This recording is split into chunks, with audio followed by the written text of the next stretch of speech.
আপনারা জানেন যে আমরা গত 5 তারিখ থেকে যেটা শুরু করেছি, হু এবং ইউনিসেফের পরামর্শ অনুযায়ী, তাদের ইনভেস্টিগেশন অনুযায়ী বা আমাদের রিপোর্ট অনুযায়ী বাংলাদেশের 18টি জেলার 30টা উপজেলায় প্রকোপটা বেশি ছিল। আমরা 5 তারিখ থেকে ওই 18টি জেলার 30টি উপজেলায় আমরা অত্যন্ত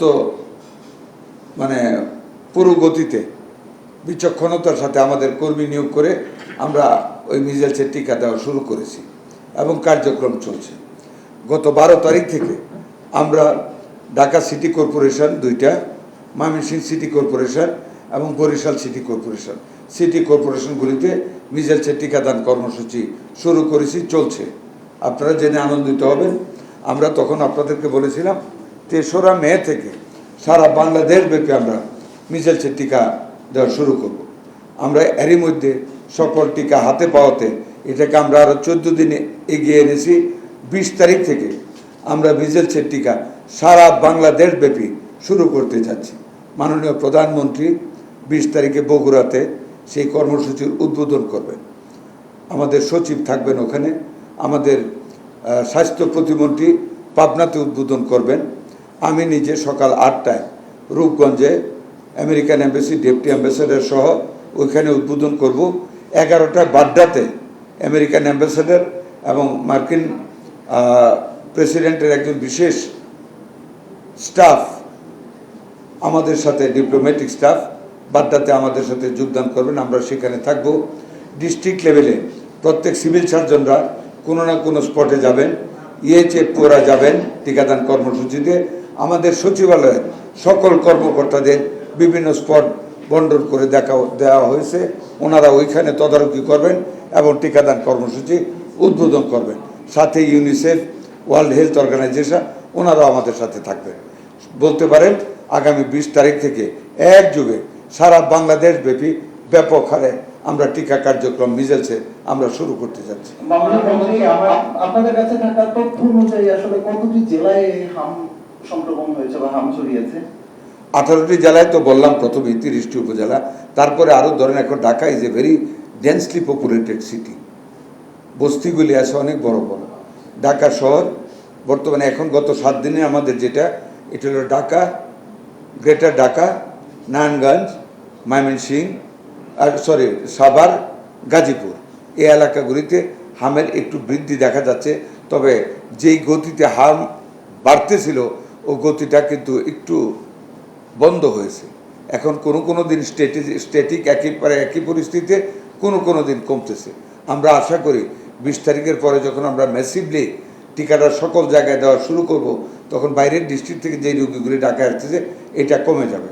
আমার দৃঢ় বিশ্বাস, আমি সন্তুষ্ট যে আমরা ফাইট করতেছি এবং সক্ষমতার সাথে অস্ত্র হাতে নিয়ে, ভ্যাকসিন হাতে নিয়ে আমরা যুদ্ধ করে যাচ্ছি এবং ইনশাল্লাহ আগামী 1 সপ্তাহের ভিতরে আমরা আশা করি। আর যেমন পরশুদিন 11 জন রোগী কমও হয়েছে। আমি ওইটাই বলেছি, কোনো দিন ঠিক থাকে একই রকম, কোনো দিন কিছু বাড়ে, এই অবস্থায় যাচ্ছে। আপনার এই যে ইনফরমেশনটা দিলেন এটা সঠিক না। একটু আগে কর্নেলের সাথে আলাপ করেছি, আমরা অনেক নার্স দিয়েছি। উনি আরও প্রায় 50-60 জন নার্সের ওনার আরও দরকার, ওইটার জন্য উনি চিঠি দেবেন। রবিবার আমরা ওনাকে আরও নার্স দেব না, এটাও বোধহয় আপনারটা সঠিক না। এটা পোর্টাররা বেতনটা পায় না, যারা ক্যারি করে। আমাদের যারা টিকা দান করে তারা আমাদের গভর্নমেন্ট এমপ্লয়ি, ওইখানে না। পোর্টারদের বেতনটা বাকি, এটা আমরা তাদের সাথে মিটিং করেছি। আমরা টিকাদান কর্মসূচি আরম্ভ করার আগেই মিটিং করেছি। আমরা মন্ত্রণালয় লেভেলে আমরা 2-3 দিন আগে মিটিং করেছি। আমরা পর্যায়ক্রমে, এটা কিন্তু আমাদের প্রবলেম না, আমাদের সময় না, আগে থেকে ওদের বেতনটা দিচ্ছে না। That was a very wrong decision.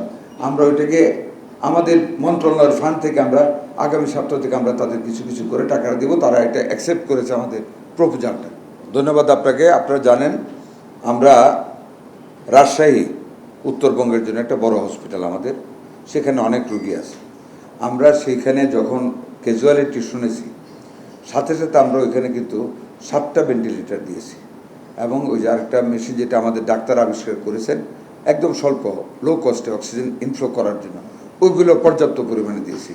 ওখানে চাপ আছে, কারণ উত্তরবঙ্গের ওইটি একমাত্র বড় হাসপাতাল। চাপ আছে, but now it is well managed. আমরা গত 10 দিন যাবৎ ভালোভাবে ম্যানেজ করতেছি, মোকাবেলা করতেছি, কোনো অসুবিধা নেই। আইসোলেশন ক্যাম্প ওয়ার্ডও বৃদ্ধি করা হচ্ছে, বাড়ানো হয়েছে। আমরা আরও সাপোর্ট দেওয়ার জন্য আমরা প্রিপারেশন নিয়ে রেখেছি, যদি প্রয়োজন পড়ে আমরা দেব। মানিকগঞ্জে 8 বেডের একটা আইসিইউ আমরা অলরেডি চালু করেছি, পদ্মার ওই পারের রুগী আসতে মানিকগঞ্জে অ্যাডমিশন দেওয়ার জন্য। আমাদের প্রত্যেকটা জেলা হাসপাতালে আইসোলেশন ওয়ার্ড রেডি করা হচ্ছে, আমরা প্রস্তুত আছি। আগামী 1 সপ্তাহের ভিতরে আমরা 10টা আইসিইউ ইউনিট ওপেন করতে যাচ্ছি, 13টা মোট এই 1 সপ্তাহের ভিতরে। কারণ 20 তারিখের মিটিং পর্যন্ত ওই টিকাদান কর্মসূচির জন্য একটু স্লথ হয়েছে কাজ। ইনশাল্লাহ আগামী সপ্তাহে আমরা আরও 10টা আইসিইউ ইউনিট ডিস্ট্রিক্ট লেভেলে মোট 13টা আমরা চালু করতে যাচ্ছি। আমরা প্রিকশন নিচ্ছি, প্রত্যেক ডিস্ট্রিক্টে আমরা এটা দিচ্ছি। এখন আপনার বলি, যেহেতু হামে কিছু মৃত্যুর ঘটনা ঘটেছে, গ্রাম এলাকায় যারা দূর দূরান্তে, যেমন যেটা উনি ডিএনসিসি বলছে, সেই রাজশাহী থেকে রুগী নিয়ে আসছে বিভিন্ন ডিস্ট্রিক্ট থেকে, মানে রিস্ক নিতে চাচ্ছে না মায়েরা। দ্যাট ইজ গুড, যেখানে বেটার হচ্ছে এখানে আনুক, যাতে আমাদের সন্তানগুলি মারা না যায়, আসতেছে। এবং আমরা ডিস্ট্রিক্ট লেভেল পর্যন্ত কিন্তু আমরা আমাদের সাধ্য অনুযায়ী কিন্তু আমরা চেষ্টা করে যাচ্ছি এবং ফেসিলিটিস তৈরি করে রেখেছি। আদারওয়াইজ যেভাবে মিসেলস অ্যাটাক করেছিল, আল্লাহর কাছে কৃতজ্ঞ, আপনাদের প্রতি কৃতজ্ঞ, সাহায্য করেছে। It was very tough to tackle it, but আমরা পেরেছি আপনাদের সহযোগিতায় এবং পারার জন্য চেষ্টা করে যাচ্ছি।